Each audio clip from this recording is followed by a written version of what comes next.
Hello and welcome dear candidate. स्वागत है आपका एग्जाम कार्ड लाइव के यूट्यूब प्लेटफॉर्म पर।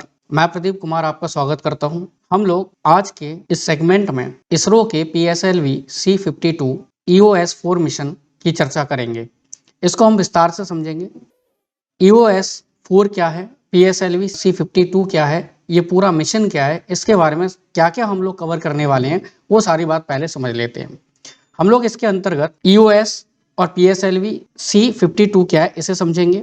साथ ही हम यहाँ समझने की कोशिश करेंगे कि अर्थ ऑब्जर्वेशन सैटेलाइट क्या होते हैं, अर्थ की ऑर्बिट्स कौन कौन सी होती हैं, जैसे सन सिंक्रोनाइज पोलर ऑर्बिट क्या है, इसको भी हम समझने का प्रयास करेंगे। PSLV C52 के साथ EOS-4 और उसके अलावा दो कौन कौन से सैटेलाइट भेजे गए हैं और वो कैसे काम करेंगे, क्या काम करेंगे, उसके बारे में जानेंगे। और अंत में हम लोग इसरो के बारे में भी कुछ समझने का प्रयास करेंगे। तो आइए आज का क्लास हम लोग स्टार्ट करते हैं, आज का सेगमेंट शुरू करते हैं और इसमें सारी बातें समझने का प्रयास करते हैं। अभी 14 फरवरी 2022 को इसरो ने एक ट्वीट किया और उस ट्वीट में उन्होंने ये बताया कि इसरो ने PSLV C52 के साथ 3 उपग्रहों को आसानी से अंतरिक्ष में पृथ्वी की सन सिंक्रोनाइज पोलर ऑर्बिट में 529 किलोमीटर की ऊंचाई पर सफलतापूर्वक स्थापित किया है। ठीक है। अभी क्या है कि सोमनाथ जो है, हमारे एस सोमनाथ जो है इस समय इसरो के अध्यक्ष हैं और उनकी अध्यक्षता में ये पहला मिशन है इसरो का। साथ ही यह इसरो के द्वारा भेजा गया इस साल का पहला मिशन है। इस मिशन से संबंधित एक न्यूज को टाइम्स ऑफ इंडिया ने भी कवर किया है और इसमें उन्होंने बताया है कि इसरो ने 3 सैटेलाइट को पृथ्वी की कक्षा में सफलतापूर्वक स्थापित किया है। अब जो सैटेलाइट्स होते हैं, ये satellite Satish Dhawan space centre Sriharikota Orissa से प्रक्षेपित किए जाते हैं। यहाँ पर इसरो के 2 प्रक्षेपण केंद्र हैं, या हम ये कह सकते हैं कि यहाँ पर जो है 2 सैटेलाइट लॉन्चर हैं यहाँ पर, जिनसे जो है सैटेलाइट्स को लॉन्च किया जाता है। अब इसके बारे में एक छोटा सा फैक्ट आपको ये समझना चाहिए, या कॉन्सेप्ट आपको ये समझना चाहिए कि जो सैटेलाइट लॉन्च किए जाता है या प्रक्षेपण जो स्थल होते हैं, ये प्रक्षेपण स्थल ज़्यादातर महाद्वीपों या द्वीपों के पूर्वी भाग में बनाए जाते हैं और भूमध्य रेखा के नज़दीक बनाए जाते हैं। तो भूमध्य रेखा के नज़दीक इसलिए बनाए जाते हैं क्योंकि यहाँ पर जी की वैल्यू कम होती है, अर्थात जो सैटेलाइट होता है जिन्हें जब लॉन्च किया जाता है तो उन्हें जो है बल का प्रयोग कंपैरेटिवली किसी और स्थान की तुलना में कम करना पड़ता है। साथ ही इनको पूर्व में रखने का कारण ये होता है कि पृथ्वी हमारी वेस्ट टू ईस्ट रोटेट करती है, और जब ये वेस्ट टू ईस्ट रोटेट करती है तो किसी भी सैटेलाइट को पृथ्वी के ग्रेविटेशनल फोर्स से बाहर निकलने में मदद मिलती है। इस कारण से इन सैटेलाइट सेंटर्स को जो है लॉन्चिंग जो पैड बनाए जाते हैं, ये ज़्यादातर जो बनाए जाते हैं ये पूर्वी क्षेत्रों में स्थापित किए जाते हैं। अब समझते हैं कि EOS-4 क्या है। तो EOS-4 क्या है, आपका एक सैटेलाइट है। ये सैटेलाइट एक रडार इमेजिंग सैटेलाइट है, अर्थात ये रडार का यूज करके पृथ्वी पर नजर रखता है। और पृथ्वी पर नजर रखने के साथ साथ इसका क्या उपयोग है वो हम समझने का प्रयास करें तो यह एग्रीकल्चर यानी कृषि, वानिकी, वृक्षारोपण, मिट्टी की नमी, जल विज्ञान, और जब बाढ़ वगैरह आती है तो उन सब के पृथ्वी पर उन सब के क्या इम्पैक्ट हैं, उनमें क्या बदलाव हो रहे हैं, कौन से एरिया में एग्रीकल्चर की समस्याएं हैं, कौन से एरिया में वनों में आग लग गई है, कहाँ पर पानी की समस्या हो रही है, इन सब को एक साथ हम इन पर नजर रख सकते हैं EOS-4 के साथ। तो EOS-4 का जो उद्देश्य है वो यही उद्देश्य है कि इन सब चीज़ों पर नजर रखी जाए, इनके जो है हाई क्वालिटी वाले HD गुणवत्ता वाले तस्वीरें खींची जाएं, जिससे कि इनका अवलोकन करके, इनका अध्ययन करके ज़्यादा से ज़्यादा हम लोग अपने अनुसंधानों को बढ़ावा दे सकें और एग्रीकल्चर, मौसम संबंधी जो हम भविष्यवाणी है वो ज़्यादा से ज़्यादा कर पाएं। इसके बाद EOS-4 से संबंधित कुछ ये बातें आपको समझ लेनी चाहिए कि इसका जो वजन है वो लगभग 1710 किलोग्राम है, और साथ ही इसका जो कार्यकाल रहेगा, ये जो काम करेगा, ये मिशन लगभग 10 वर्ष तक काम करेगा। उसके बाद ये मिशन जो है खत्म हो जाएगा। ठीक है। अब समझते हैं ये जो PSLV है, हमारा जो PSLV यान है, PSLV यान जो एक काफ़ी जो है भरोसेमंद यान है। इसी के द्वारा हम लोग क्या करते हैं, हर बार ज़्यादातर केसेस में हम लोग PSLV के द्वारा ही अपने मिशन को संपन्न करते हैं। तो PSLV की ये 54वीं उड़ान थी। अब तक के इतिहास में PSLV 2 बार फेल हुआ है, ये पॉइंट आप याद रखिएगा। PSLV के कई कैटेगरीज हैं, उन कैटेगरीज में एक एक्सेल कैटेगरीज है, PSLV एक्सेल, जिसके बारे में अभी हम जो आगे चल करके डिटेल में समझेंगे। तो उसकी ये 23वीं उड़ान है। तो आपसे ये पूछा जा सकता है कि भैया ये बताइए कि PSLV की ये कौन सी उड़ान है, ये PSLV एक्सेल की 23वीं उड़ान है। आगे समझते हैं। इसके साथ 2 सैटेलाइट और भेजे गए थे, जिसमें से एक सैटेलाइट जो है ये INS-2D है। INS-2D अगर हम देखें इसको तो ये भारत और भूटान से संबंधित है। इसमें भारत और भूटान दोनों मिलकर के काम कर रहे हैं और ये आगे भविष्य में भेजे जाने वाले उपग्रह के एक तरीके से प्रैक्टिकल तौर पर इसको जो भेजा गया है। दूसरा उपग्रह इसरो का प्रौद्योगिकी पथ प्रदर्शक है, मतलब आगे चल करके इस टेक्नोलॉजी पर और काम किए जाएंगे और सैटेलाइट भेजे जाएंगे, तो उसके प्रयोग के आधार पर इस सैटेलाइट को भेजा गया है। इस सैटेलाइट में एक थर्मल इमेजिंग कैमरा लगा होगा। ये क्या करेगा, ये उपग्रह भूमि की सतह के तापमान यानी कि पृथ्वी के तापमान, आर्द्र भूमि यानी वेटलैंड्स, झीलों के पानी की सतह के तापमान और वनस्पतियों तथा जंगलों के जो टेम्परेचर्स होते हैं उनमें जो बदलाव हो रहे हैं उन पर जो है आकलन कर पाएगा, उनके चित्र ले पाएगा और उनकी जो है सारी जानकारी दे पाएगा।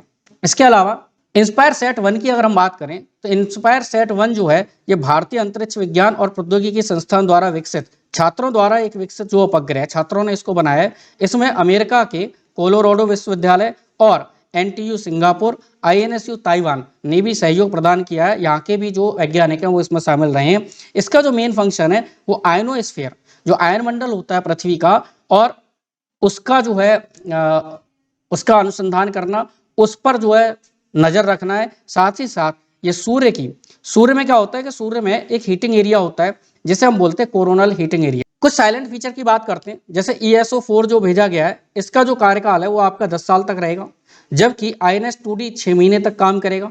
ठीक है, इसके अलावा जो इंस्पायर सेट 1 है ये 1 साल तक के लिए काम करेगा। अब समझते हैं अर्थ ऑब्जर्वेशन सैटेलाइट क्या होते हैं। एक सैटेलाइट पृथ्वी का उपग्रह या पृथ्वी रिमोट सेंसिंग उपग्रह होता है। मतलब ये कहने का तात्पर्य है कि जो भी सैटेलाइट होते हैं वो ऊपर से ही यानी दूर से ही पृथ्वी पर नजर रखने का काम करते हैं। ठीक है, रिमोट सेंसिंग के थ्रू ये लोग काम करते हैं, सारे के सारे उपग्रह काम करते हैं। इनमें जासूसी उपग्रह और अन्य भी गैर सैन्य उपग्रह भेजे जाते हैं जो पर्यावरण निगरानी का काम करते हैं, मौसम परिवर्तन का काम करते हैं। इन्हीं के जो कई सारे नाम हुआ करते हैं, जैसे कार्टोसैट हो गया, ठीक है, आउसन सैट हो गया, इस तरह के नाम से ये पहले सैटेलाइट भेजे जाते थे। इन सैटेलाइटों को अब एक साथ एक नाम दे दिया गया है, वो नाम दिया गया है आपका अर्थ ऑब्जर्वेशन सैटेलाइट। इसीलिए हम इनको जो EOS बोल रहे हैं। आई होप ये बात समझ में आई होगी। अगर हम ये देखें कि EOS जो सैटेलाइट की सीरीज है उसमें अगर हम देखें तो अब तक जो है 4 जो है सैटेलाइट लॉन्च हुए हैं, जिनको क्या नाम दिए देखा जाए तो 3 सैटेलाइट है। एक सैटेलाइट जो है 2 वाला मिसिंग है, 2 वाला नहीं है इसमें। तो यदि हम इसे चर्चा करें, देखें तो कौन कौन से सैटेलाइट भेजे गए हैं वो हम जानते हैं। तो EOS-1 जो भेजा गया था 2020 में भेजा गया था। EOS-3 जो भेजा गया था ये 2021 में भेजा गया था। और EOS जो 4 भेजा गया वो अभी 14 फरवरी 2022 को भेजा गया है। ठीक है, अब इसमें जो हमारा जो लॉन्च था EOS-3, इसको हम समझते हैं कि ये जो है GSLV के द्वारा भेजा गया था। बाकी जो दोनों मिशन है आपके जो बच्चे वो मिशन है वो PSLV द्वारा भेजे गए थे। ठीक है, ये वाली बात आपको समझनी है। और इनको जो स्थापित किया गया है, इसको स्थापित देखें तो आपका जो EOS-1 था ये लो अर्थ ऑर्बिट में इसको स्थापित किया गया, जबकि जियो स्टेशनरी ऑर्बिट में स्थापित किया गया था EOS-3 को भेजा गया, लेकिन ये लॉन्च हुआ अनसक्सेसफुल रहा, ये पास नहीं हो, ये जो है प्रक्षेपित पूरी तरीके से नहीं हो पाया, या अपनी कक्षा में स्थापित नहीं हो पाया था। इसके बाद EOS-4 की अगर हम चर्चा करें तो ये सन सिंक्रोनाइज ऑर्बिट में स्थापित किया गया है। अब ये ऑर्बिट्स क्या होती हैं इसके बारे में भी हम लोग यहाँ पर चर्चा करेंगे। अर्थ ऑर्बिट्स जो हैं वो बेसिकली 3 तरह की होती हैं। कौन कौन सी? एक होती है पोलर ऑर्बिट, दूसरी होती है सन सिंक्रोनाइज ऑर्बिट, और तीसरी जो होती है वो होती है आपकी जियो स्टेशनरी ऑर्बिट। ठीक है, तो जियो स्टेशनरी ऑर्बिट होती है आपकी 3 जो ऑर्बिट होंगी, पोलर, सन सिंक्रोनाइज और जियो स्टेशनरी। अब जो पोलर ऑर्बिट होती हैं और आपकी जो सन सिंक्रोनाइज ऑर्बिट होती है, इन्हीं को हम जो है लो अर्थ ऑर्बिट का भी नाम दे देते हैं। पोलर ऑर्बिट का अर्थ ये है कि या सन सिंक्रोनाइज जो आपकी जो ऑर्बिट है उनके क्या अर्थ है वो आपको जो है यहाँ पर एक एक करके समझना चाहिए। उसको हम देखते हैं, डिटेल में समझते हैं। देखो इस चित्र में आप समझ पा रहे होंगे, तो यहाँ पर सबसे पहले जो बात लिखी है वो सन सिंक्रोनाइज ऑर्बिट की बात कही गई है, उसको आप समझिएगा। सन सिंक्रोनाइज ऑर्बिट एक प्रकार की ध्रुवीय कक्षा है जो सूर्य के चारों ओर घूमती है। ठीक है, सूर्य के साथ साथ पृथ्वी घूमेगी तो ये कक्षा भी उसके साथ साथ घूमेगी। सन सिंक्रोनाइज ऑर्बिट उपग्रह में जो उपग्रह स्थापित किए जाते हैं सूर्य के साथ साथ समकालिक होते हैं, क्योंकि वे ध्रुवीय यात्रा में तय करते हैं, ध्रुवीय क्षेत्रों में यात्रा तय करते हैं। इसका अर्थ ये होता है कि उन्हें हर समय सूर्य से संबंध में एक स्थिर स्थिति में रहने के लिए प्रोग्राम किया जाता है।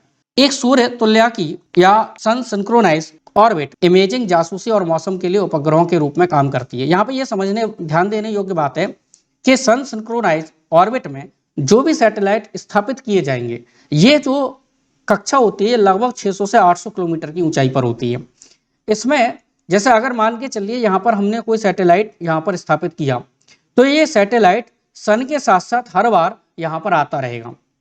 पोलर सैटेलाइट जो होते हैं वो पोल टू पोल जो है चक्कर लगाते हैं, वो पोल टू पोल चक्कर लगाते हैं, पृथ्वी का पोल टू पोल चक्कर लगाते हैं और लगभग 90 मिनट में एक जो है चक्कर लगाता है आपका पोलर सैटेलाइट। इसके अलावा जो जियो स्टेशनरी सैटेलाइट होते हैं, इनके लिए जो ऑर्बिट होती है वो हाई अर्थ ऑर्बिट होती है, HEO उसको बोलते हैं। ये लगभग 36,000 किलोमीटर की ऊंचाई पर स्थापित किए जाते हैं। अब जो जियो स्टेशनरी सैटेलाइट होते हैं, इसके बारे में एक डेटा ये समझ लेना चाहिए कि एक जियो स्टेशनरी सैटेलाइट पृथ्वी के 1/3 भाग को कवर करता है, अर्थात 3 जियो स्टेशनरी सैटेलाइट पूरी पृथ्वी पर नजर रखने में सक्षम होते हैं। अब हम समझते हैं पोलर सैटेलाइट लॉन्चिंग व्हीकल क्या है। तो PSLV की बात करेंगे, तो PSLV के बारे में हम लोग समझ लेते हैं कि पोलर सैटेलाइट लॉन्चिंग व्हीकल का अर्थ ही इससे ये पता चल जाता है कि इसके द्वारा जो भी सैटेलाइट छोड़ा जाता है वो पोलर ऑर्बिट में या आपके सन सिंक्रोनाइज जो ऑर्बिट होती है पृथ्वी की, उसमें जो है स्थापित करता है। इसके बारे में देख लेते हैं। Polar satellite launch vehicle Bharat की तीसरी पीढ़ी का लॉन्च व्हीकल है। इसके बारे में हम पूरी डिटेल जानेंगे। यह लिक्विड स्टेज से लैस होने वाला पहला भारतीय लॉन्च व्हीकल है। मतलब ये है कि इससे पहले 2 भारत के और सैटेलाइट लॉन्च व्हीकल हुआ करते थे, उनमें सॉलिड जो है फ्यूल भरा जाता था, लेकिन इसमें सॉलिड के साथ साथ आपका जो है लिक्विड फ्यूल भी भरा रहता है। ठीक है, आगे समझते हैं इसके बारे में। अक्टूबर 1994 में अपने पहले सफल प्रक्षेपण के बाद PSLV फरवरी 2022 तक कुल मिलाकर के 52 सफल मिशन कर चुका है और 2 मिशन इसके फेल हो गए थे, इसलिए अगर देखा जाए तो 54 मिशन ये अब तक कंप्लीट कर चुका है। इसके अलावा PSLV ने सफलतापूर्वक 2 अंतरिक्ष यान, एक तो चंद्रयान 1 2008 में और 2013 में मार्स ऑर्बिटर स्पेसक्राफ्ट को भी इसने मार्स पर भेजा था। यानी मार्स यानी मंगलयान जो था वो भी PSLV के थ्रू ही छोड़ा गया था। अब PSLV के बारे में थोड़ी सी डिटेल और समझते हैं। देखो PSLV जो है बेसिकली अगर देखें तो कुछ जो है इसके फिजिकल डायमेंशंस को देख लेते हैं। इसकी जो ऊंचाई वो लगभग 44 मीटर है। इसका जो डायमीटर होता है वो आपका 2.8 मीटर है और इसमें जो फ्यूल के जो फ्यूल कैपेसिटी होती है, इसके बारे में अगर हम बात करें तो इसमें जो 4 स्टेज पर क्या होते हैं फ्यूल होते हैं। अगर इन फ्यूल की बात करें तो पहली स्टेज पर सॉलिड फ्यूल जाता है, दूसरी स्टेज पर इसके अंदर जो है लिक्विड फ्यूल भरा जाता है, तीसरी स्टेज पर फिर से सॉलिड फ्यूल रहता है और चौथे स्टेज पर भी इसमें जो है सॉलिड फ्यूल को ही भरा जाता है। और ये ऊपरी वाला भाग होता है, ये ऊपरी वाला जो हिस्सा है, इसमें आपका कोई भी सैटेलाइट यहाँ पर रखा जाता है जो आगे चल करके सैटेलाइट को पृथ्वी की कक्षा में स्थापित करने का काम करता है। जो PSLV है इसने अपनी जो पहली उड़ान भरी थी वो आपकी जो है 20 सितंबर 1993 को भरी थी और जो अभी जो अंतिम उड़ान भरी है इसने जो है 14 फरवरी 2022 को भरी है। ठीक है, इसके अलावा PSLV की 3 कैटेगरीज हैं। पहली कैटेगरी है PSLV G, दूसरी है PSLV CA और तीसरी जो कैटेगरी है वो PSLV XL। इस XL की ये वाली जो करंट में जो अभी सैटेलाइट भेजा गया EOS, ये 23वीं उड़ान थी। तो ये जो भेजा गया है आपका EOS-4, ये आपका PSLV XL वेरिएंट के साथ भेजा गया है। आगे समझते हैं evolution of the Indian launch vehicles की अगर हम बात करें तो जैसा कि हमने बताया था तीसरी पीढ़ी का क्या है आपका लॉन्चर व्हीकल है इसरो का। इससे पहले भारत में 2 लॉन्चर व्हीकल बनाए गए थे। कौन कौन से थे? एक था SLV जिसको बोलते थे आपका सैटेलाइट लॉन्चिंग व्हीकल के नाम से जाना जाता था। दूसरे नंबर का जो था वो ASLV था। इस ASLV को के बारे में आप ये समझ लीजिए कि इसको भारत का हेरिटेज यानी धरोहर, ठीक है, भारत का हेरिटेज लॉन्चर व्हीकल कहा जाता है क्योंकि अब ये रिटायर हो गए, इससे जो नहीं भेजे जाते। आगे चर्चा करें तो जो तीसरी पीढ़ी का है वो आपका PSLV, तीसरी पीढ़ी का आपका PSLV है। इसी से इसरो अपने ज्यादा से ज्यादा सैटेलाइट्स को लॉन्च करता है अंतरिक्ष में। ये इतना ज्यादा जो है भरोसेमंद हो चुका है कि दुनिया के मतलब ऐसे मान के चलिए नासा और यूरोप के जो देश हैं जिनके पास अपनी स्पेस एजेंसीज हैं वो भी इसके थ्रू जो है क्या भेजना चाहते हैं, अपने सैटेलाइट्स को अंतरिक्ष में स्थापित करवाना चाहते हैं क्योंकि इसकी लागत क्षमता बहुत कम है और इसका जो गुणवत्ता है वो काफी ज्यादा है और इसकी सफलता का जो परसेंटेज है वो भी बहुत ज्यादा है। तो इसलिए यूरोपीय देश, अमेरिकन देश और दुनिया के तमाम देश भारत में PSLV के थ्रू अपने जो सैटेलाइट्स हैं उन्हें लॉन्च करवाने में काफी ज्यादा दिलचस्पी ले रहे हैं। अब इसके अलावा एक और पीढ़ी थी जिसको बोलते हैं GSLV। GSLV का मतलब जियो स्टेशनरी सैटेलाइट लॉन्चर व्हीकल। तो इसके जो है 3 कैटेगरीज इसकी भी हैं। GSLV मार्क 1 और मार्क 2 के नाम से जाना जाता है। और जो सबसे ज्यादा हैवी, सबसे ज्यादा जो पेलोड लेके जा सकता है, बहुत ज्यादा जो है वजन के, मतलब ऐसे मान के चलिए जैसे 5000 किलोग्राम तक के, अगर मान के चलिए कोई सैटेलाइट है और उसको जो अंतरिक्ष में स्थापित करना है तो उसके लिए GSLV का प्रयोग किया जाता है। GSLV क्रायोजेनिक टेक्नोलॉजी से लैस होता है और दुनिया में ऐसे 5 ही देश हैं जिनके पास क्रायोजेनिक टेक्नोलॉजी है। क्रायोजेनिक टेक्नोलॉजी का अर्थ ये, इसमें लिक्विड फॉर्म में जो ईंधन भरा जाता है वो आपका जो है ऑक्सीजन और हाइड्रोजन को मिश्रण को लेकर के जाता है और ये मिनिमम टेम्परेचर पर काम करता है, क्रायोजेनिक टेक्नोलॉजी। ठीक है, ये पॉइंट आप याद रखेंगे। आगे देखते हैं, अब थोड़ी सी चर्चा कर लेते हैं इसरो के बारे में। इसरो की अगर हम बात करें तो 1969 में इसकी स्थापना की गई थी। इसका मुख्यालय बंगलुरु में है। ठीक है, और इसके जो सहयोगी जिनका मेन रोल था उसमें पंडित जवाहरलाल नेहरू और विक्रम साराभाई का था। ठीक है, इसके वर्तमान जो अध्यक्ष हैं वो आपके एस सोमनाथ हैं। इतनी बात आपको समझ में आई होगी। इसके अलावा अभी अगर हम चर्चा करें कि जो इसरो है, इसरो अभी जो है अपने कुछ यान और कुछ प्रक्षेपण करने वाला है। 2022 में एक चंद्रयान 3 को भेजने की योजना है इसरो की। इसके अलावा आदित्य L1, आदित्य जो मिशन रहेगा, ये मिशन आपका जो सूर्य के लिए रहेगा इसरो की ओर से। इसके अलावा एक और है गगनयान। गगनयान भारत का पहला मानव युक्त मिशन होने वाला है। इसको लॉन्च करने की जो बात कही गई थी वो 2022 तक कही गई है। तो अभी इसको जो है पहले अनमैन्ड मिशन के रूप में एक बार भेजा जाएगा और उसके बाद इसमें जो है किसी व्यक्ति को इसके साथ जो है भेजा जाएगा, यानी भारत का वह पहला मानव युक्त अंतरिक्ष मिशन होगा। इसरो के बारे में 2 बातें और समझ लेते हैं। एंट्रिक्स का नाम काफी ज्यादा आता है, एंट्रिक्स और NSIL। तो एंट्रिक्स क्या है कि एंट्रिक्स जो है आपकी इसरो की एक कॉमर्शियल यूनिट हुआ करती थी, जिसकी जगह पर एक नई यूनिट बनाई गई जिसको नाम दिया गया है NSIL, है ना। इनका काम ये है कि ये कॉमर्शियल यूनिट है और दुनिया में जो अपने सैटेलाइट लॉन्च करवाना चाहते हैं ये उनके साथ टाई अप करते हैं और इसरो को बताते हैं कि भैया ये लोग जो क्या करना चाहते हैं, अपने सैटेलाइट को स्थापित करवाना चाहते हैं अंतरिक्ष में।